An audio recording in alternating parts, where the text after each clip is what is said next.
जय श्री राम।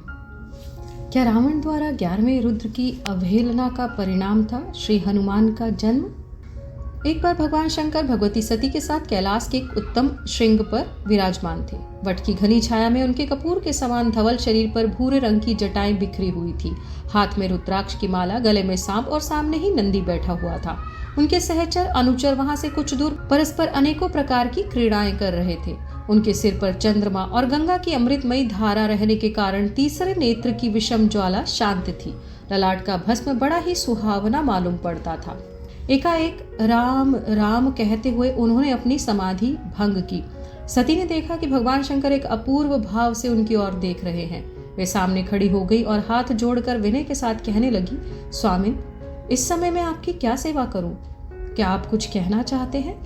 आपकी मुखाकृति से तो ऐसा ही प्रकट हो रहा है। भगवान शंकर ने कहा, प्रिय, आज मेरे मन में एक बड़ा ही शुभ संकल्प उठ रहा है। मैं सोच रहा हूँ कि जिनका मैं निरंतर ध्यान किया करता हूँ, जिनके नामों को रट रट कर गदगद होता रहता हूँ, जिनके वास्तविक स्वरूप का स्मरण करके मैं समाधिस्थ हो जाता हूँ, वे ही मेरे भगवान, वे ही मेरे प्रभु अवतार ग्रहण करके संसार में आ रहे हैं। सभी देवता उनके साथ अवतार लेकर उनकी सेवा का सुयोग प्राप्त करना चाहते हैं। तब मैं ही क्यों वंचित रहूं? मैं भी वहीं चलूं और उनकी सेवा करके अपनी युग युग की लालसा पूर्ण करूं, अपने जीवन को सफल बनाऊं। भगवान शंकर की यह बात सुनकर सती सहसा यह न सोच सकी कि इस समय क्या उचित है और क्या अनुचित। उनके मन में दो तरह के भाव उठ रहे थे। एक तो यह कि मेरे पति देव की अभिलाषा पूर्ण होनी चाहिए और दूसरा यह कि मुझे उनका वियोग ना हो। उन्होंने कुछ सोचकर कहा, प्रभु, आपका संकल्प बड़ा ही सुंदर है। जैसे मैं अपने इष्ट देव की यानी आपकी सेवा करना चाहती हूँ, वैसे ही आप भी अपने इष्ट देव की सेवा करना चाहते हैं। परंतु वियोग के भय से मेरा हृदय न जाने कैसा हुआ जा रहा है।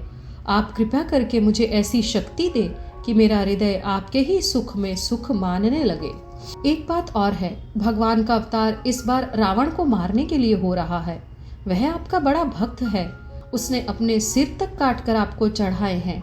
ऐसी स्थिति में आप उसको मारने के काम में कैसे सहायता कर सकते हैं? यह सुनकर भगवान शंकर हंसने लगे।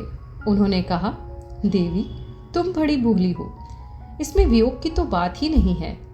मैं एक रूप से अवतीर्ण होकर उनकी सेवा करूंगा और एक रूप से तुम्हारे साथ रहकर तुम्हें उनकी लीलाएं दिखाऊंगा तथा समय समय पर उनके पास जाकर उनकी स्तुति प्रार्थना करूंगा।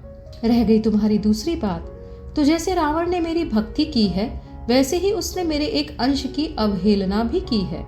तुम तो जानती ही हो, मैं 11 स्वरूपों में रहता हूँ। जब उसने अपने 10 सिर चढ़ाकर मेरी पूजा की थी, तब उसने मेरे एक अंश को बिना पूजा किए ही छोड़ दिया था।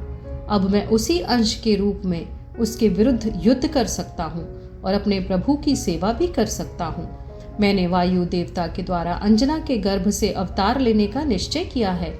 अब तो तुम्हारे मन में कोई दुख नहीं है ना? यह सुनकर भगवती सती प्रसन्न हो गई। तो देखा आपने, अधूरी पूजा का परिणाम किस तरह से भुगतना पड़ा रावण को। सनातन और वैदिक इतिहास से जुड़ने के लिए कृपया इस चैनल को सब्सक्राइब करें। जय श्री राम।